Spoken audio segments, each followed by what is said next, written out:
Hi everyone, I'm back from my trip through Memphis, back from my Elvis pilgrimage.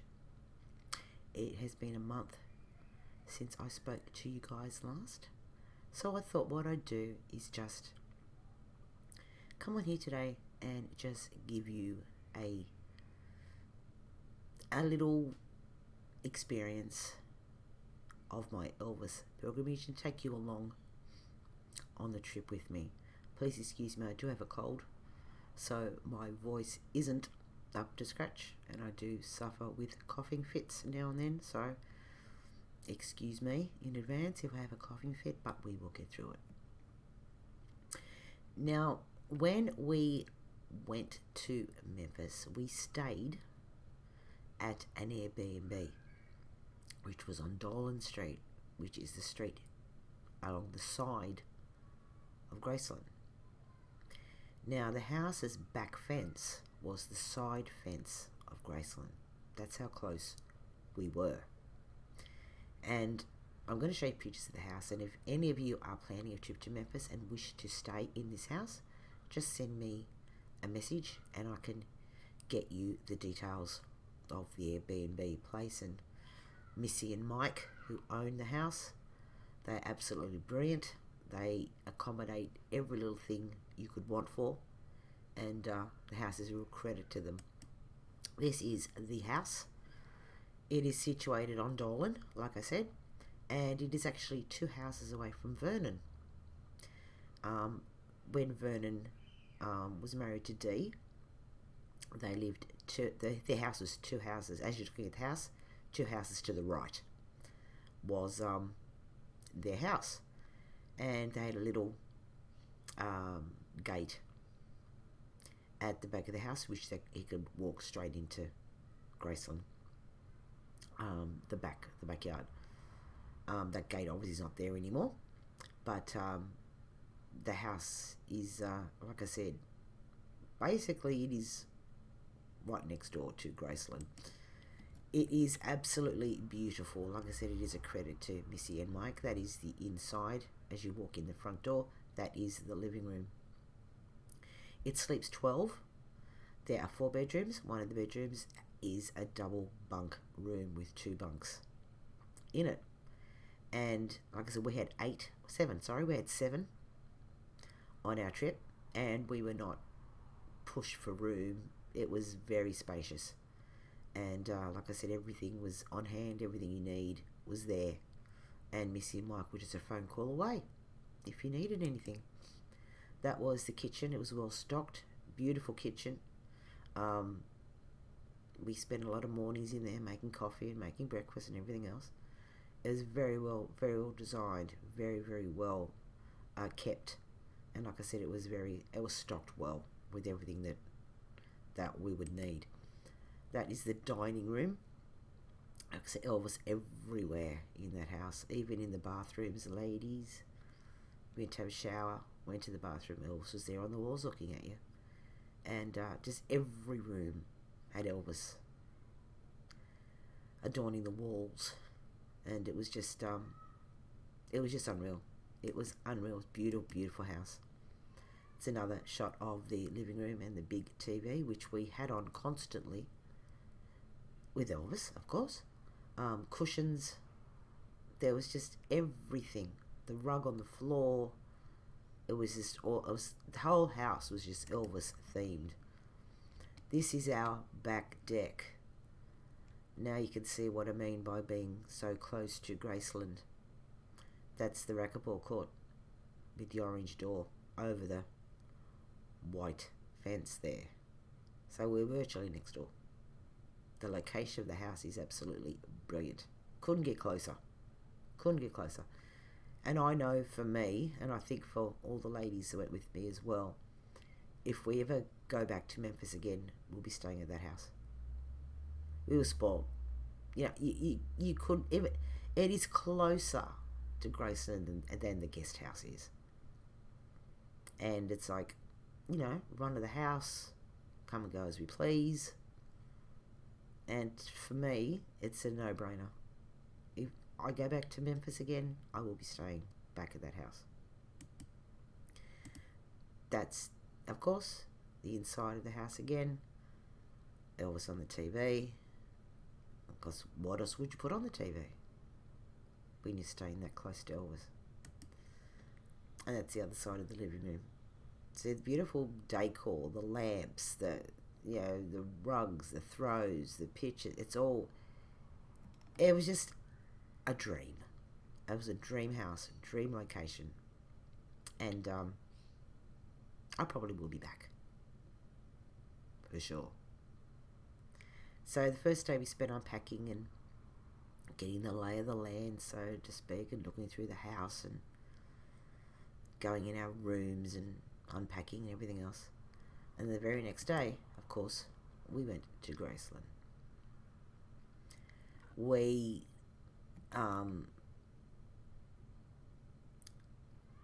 went up nearly, about 3 times in the early morning, and we went through the meditation garden. That is free. It's just free walk up every morning. They open the gates at 7:30.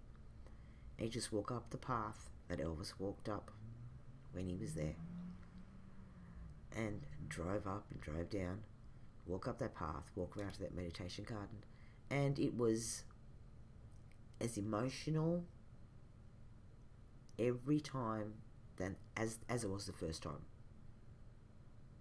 Every morning we'd go up there and we'd shed a tear, we'd get emotional. It doesn't get old. It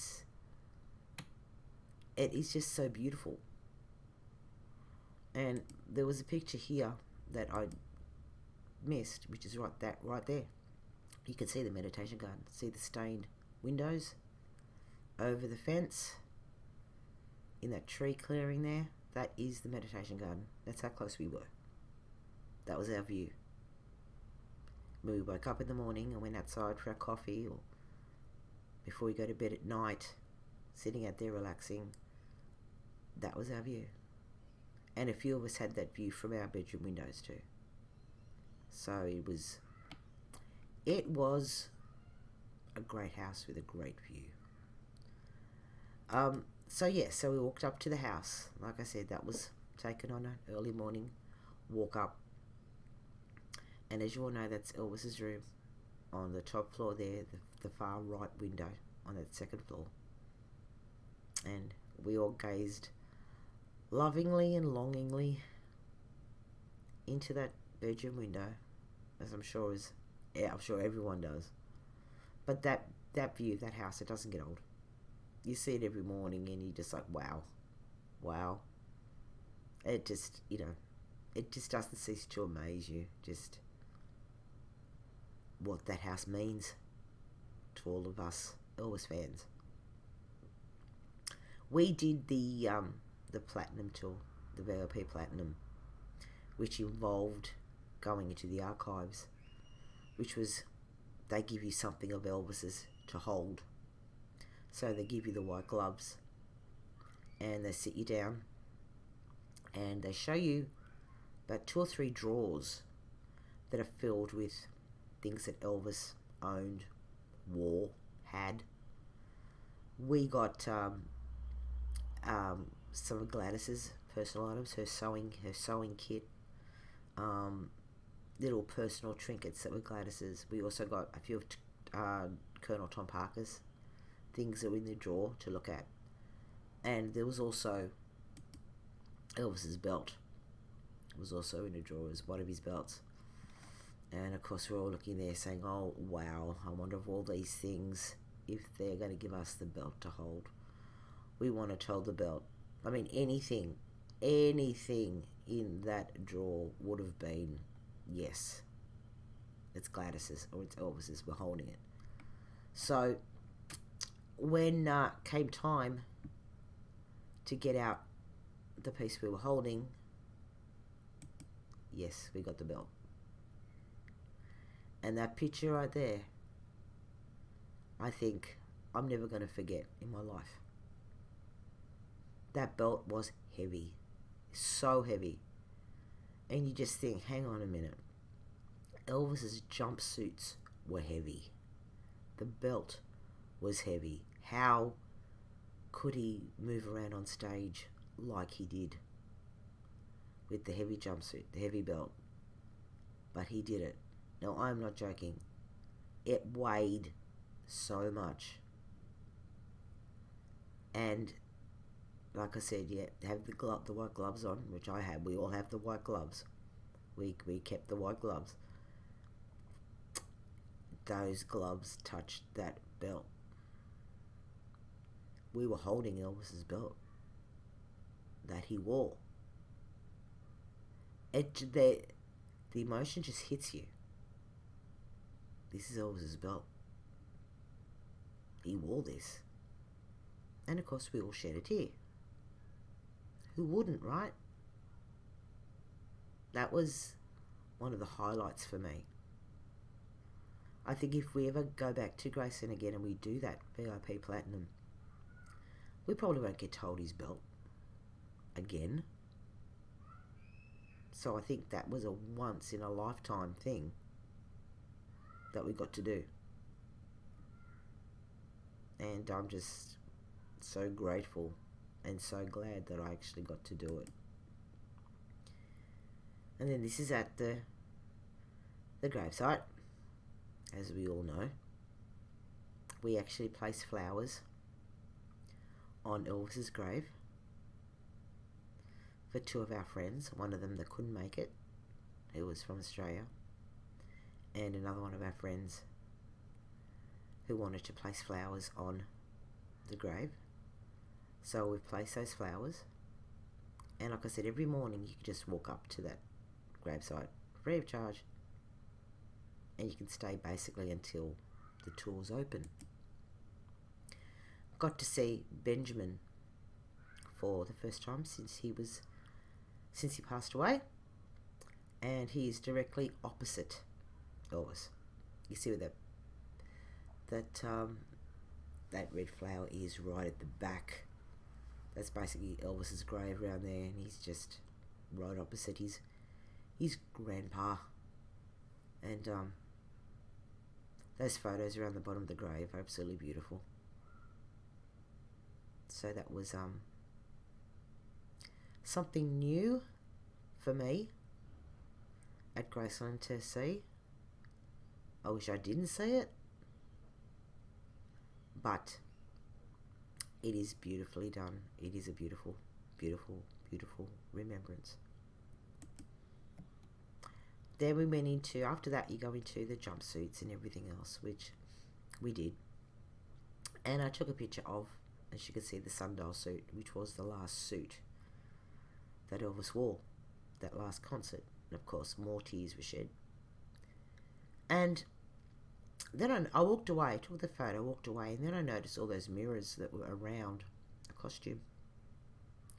So I thought, I wonder what a photo would be like looking in the mirror. And there you go. The leg of the jumpsuit in detail. It was just, wow.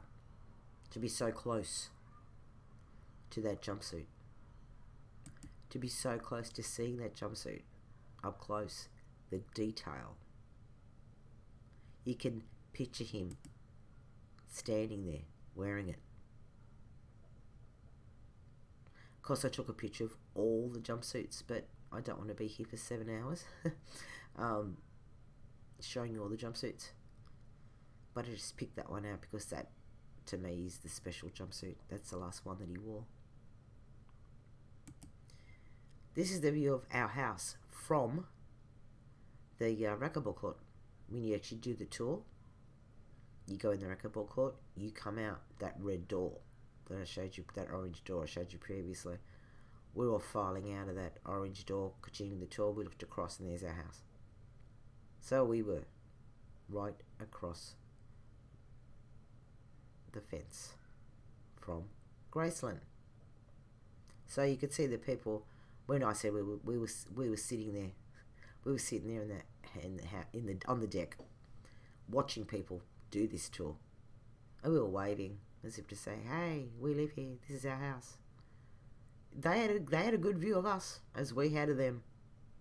So, like I said, if you want to stay at this house, just let me know. I'll give you the details. And then, of course, from the jumpsuits, we go into the cars, and my favourite, the Stutz.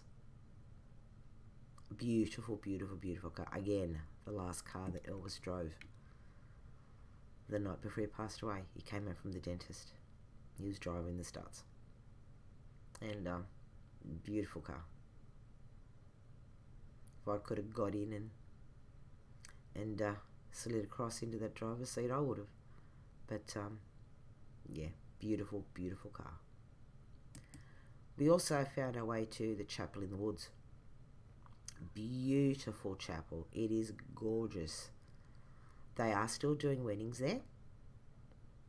And never quite knew exactly where it was, but we hunted it down. We found it. It's actually between Graceland and the guest house. You just go up a trail, go through. It is a made trail. It's a made path, so there's no sort of walking through forests and trees and everything else. But it's this little path that is made through the trees that gives you easy access to the chapel. And like I said, it is beautiful, very peaceful, very, very quiet. So I walked up to the doors and thought I'd take a picture of inside the chapel. And the picture that I got was just wow. Look at that. That is with my phone pressed up against those front doors. Look at that backdrop. Look at the trees, the glass window. You can really see why people want to get married there for that. For that view, for that backdrop. It was very, very, very pretty. And then, of course, the gates. That was when we were waiting one morning to go to the meditation garden. People just line up around the gates. Then the gates open and obviously you walk in and walk up the path. Of course, we all wrote on the wall. We had to have our picture with the wall. And there was quite a few spaces. I know they do sandblast it every few months to make room for more people try on the wall. There was quite a few spaces there. We weren't pushed to find space or anything like that. But like I said, the weather there was perfect. The whole time we were there, it only rained one day. And it was perfect. Temperature was perfect. Weather was perfect. Grayson, it was perfect. Perfect day. While we were in Memphis, we also went to the Peabody Hotel. Now, the Peabody Hotel, Elvis actually signed his first recording contract in the ballroom of the Peabody Hotel.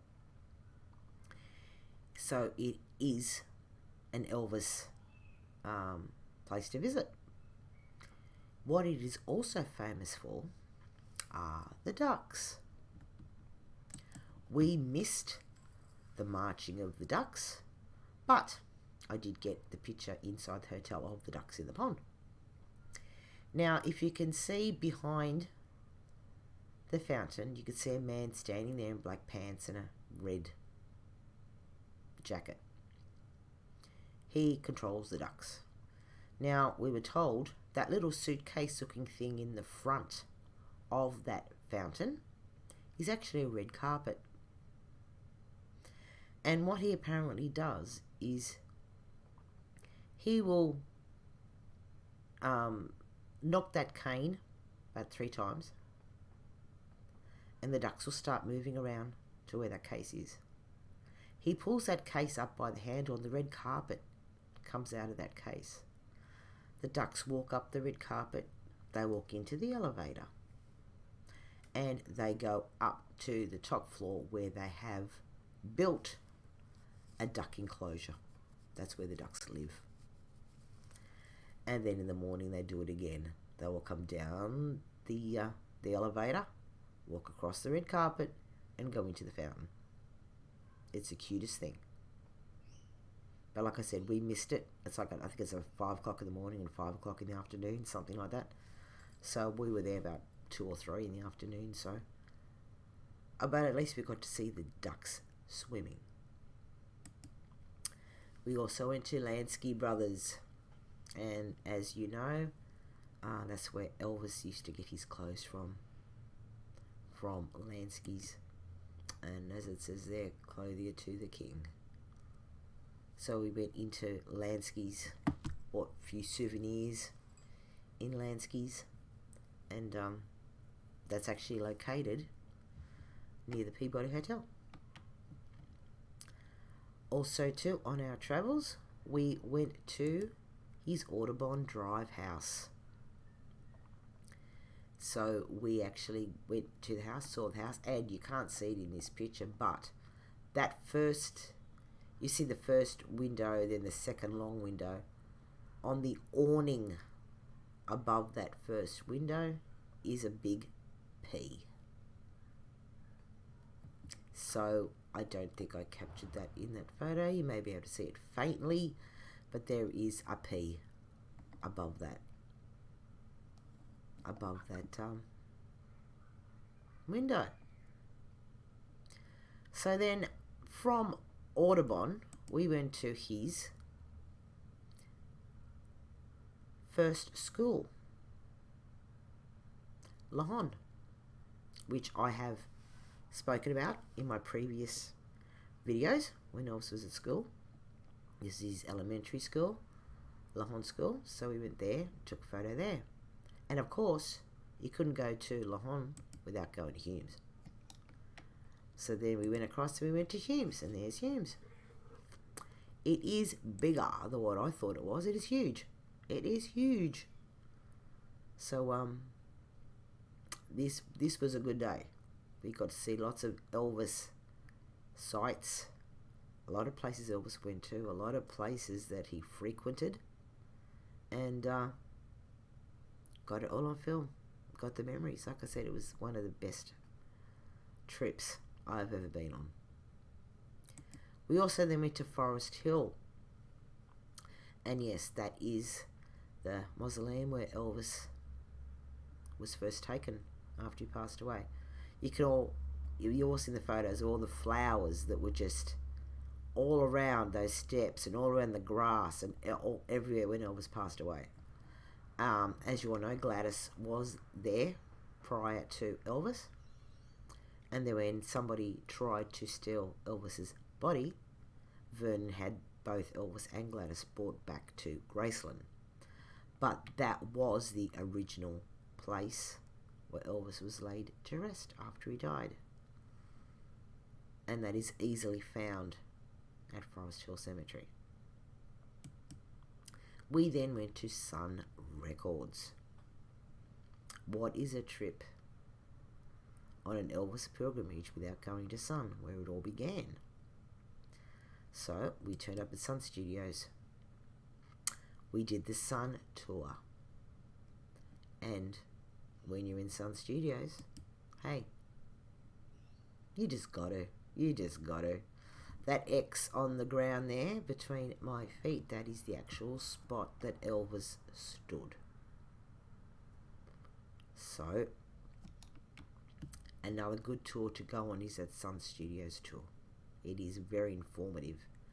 It is very, excuse me.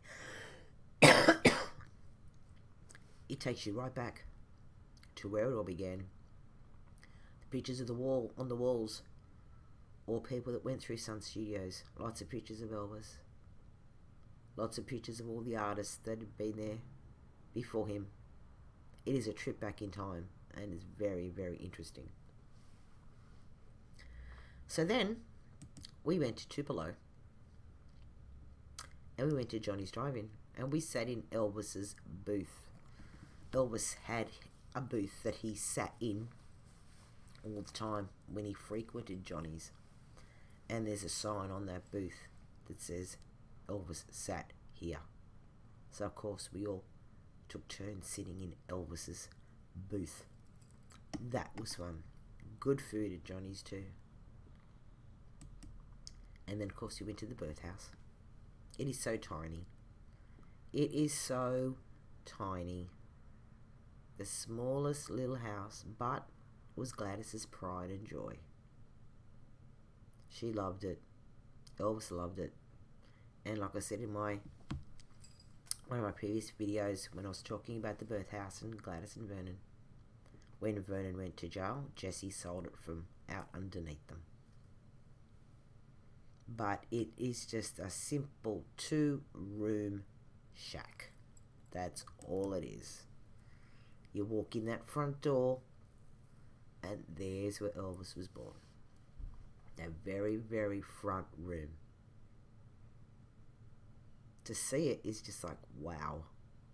Yes, we've all seen pictures, and I know these are pictures to you guys, but when you're there, it's overwhelming.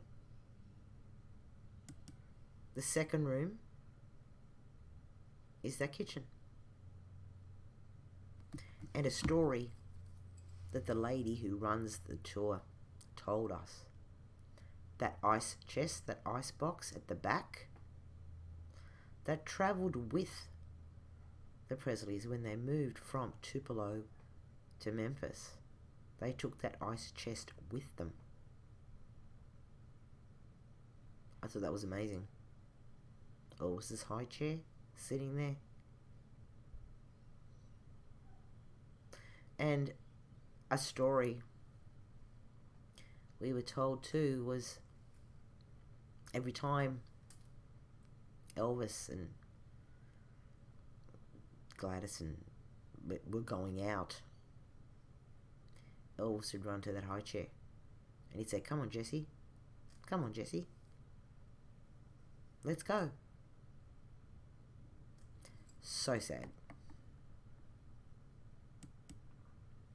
And yep, there is the Plymouth that took them from Tupelo to Memphis.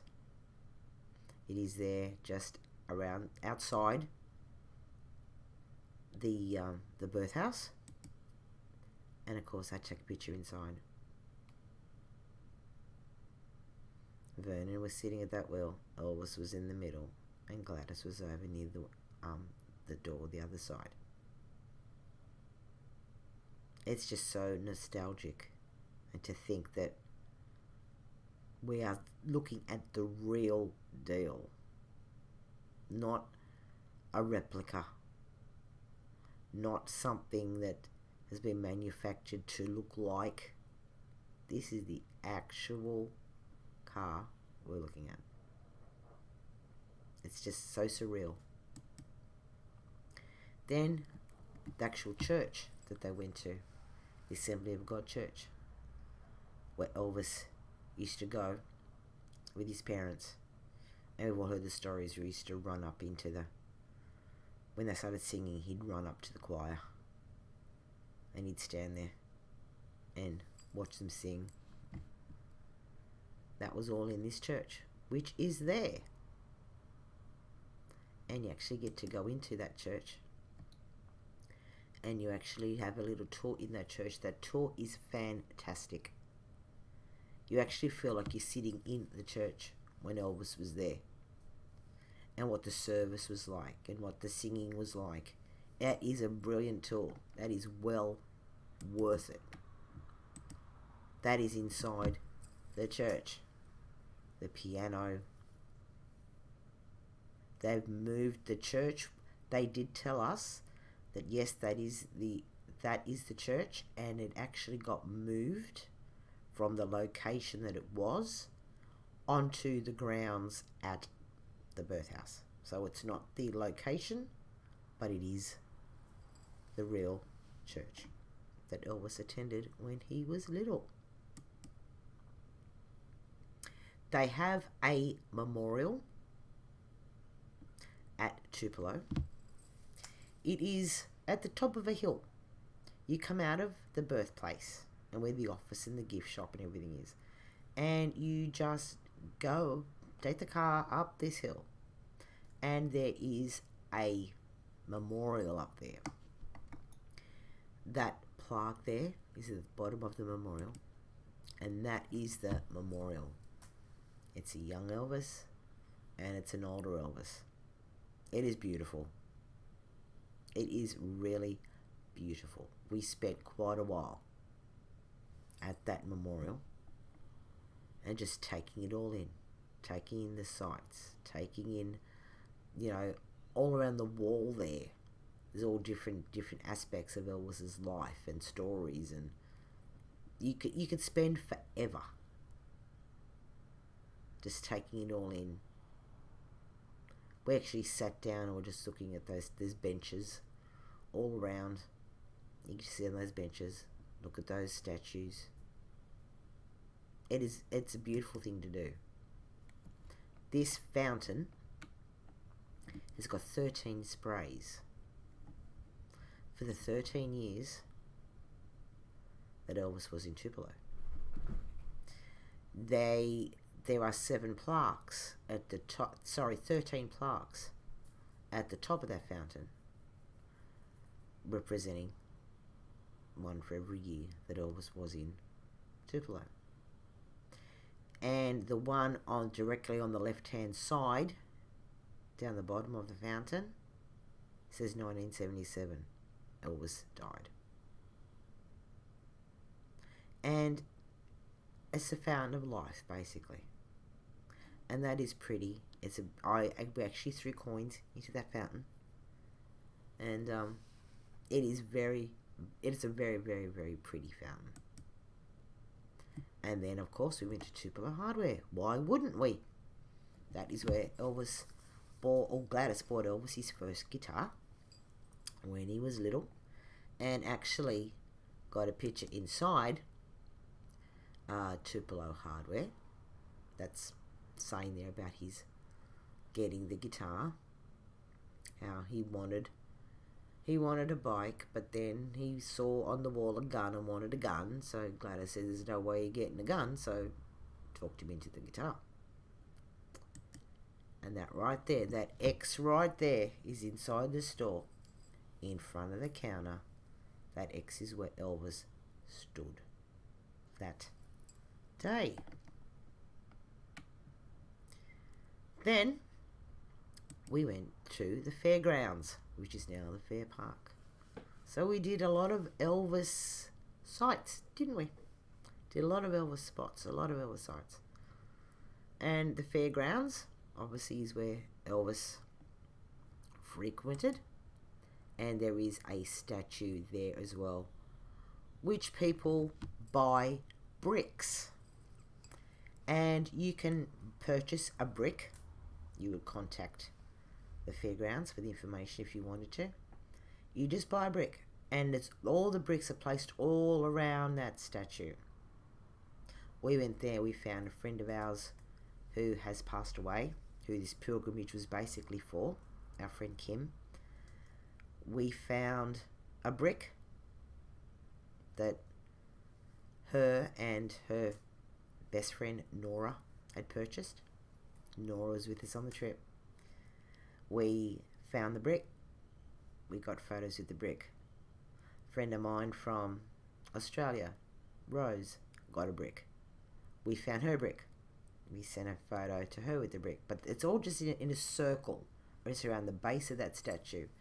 You could purchase your own bricks, and they will be there forever and a day.